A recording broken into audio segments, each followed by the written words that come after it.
Now let us get into the details with respect to capacity scheduler. Capacity scheduler is nothing but FIFO scheduler within each queue. Unlike FIFO scheduler, capacity scheduler has multiple queues and users can submit jobs to a particular queue. And based on the queue the jobs are submitted, they will be running on first in first out basis. Whatever we have explained as part of FIFO scheduler applies here within each queue that is configured as part of capacity scheduler. By default, Hortonworks Hadoop distribution uses capacity scheduler.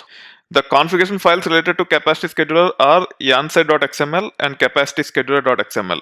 So yanside.xml have the property related to which scheduler we are supposed to use as part of our cluster, whereas capacity scheduler.xml will have the details related to allocations with respect to queues within the capacity scheduler.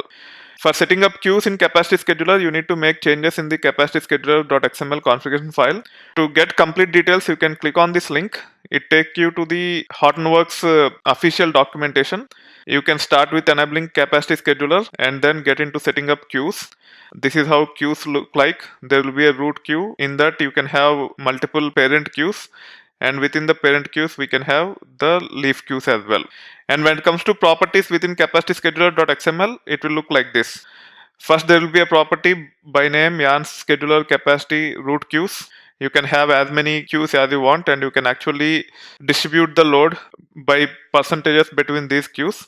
And then within each queue, again, you can actually define the child queues like this. That being said, once we set up capacity scheduler on our cluster, we'll be defining the three primary queues as below. There will be a prod queue with 50% of total capacity, dev queue with 10% of total capacity, and QA queue with 40% of total capacity. And it will look like this: prod, QA, and dev. The pick is a bit out of sync with whatever percentage we have defined here, but that is fine. Prod will be 50%, dev will be 10%, and QA will be 40%.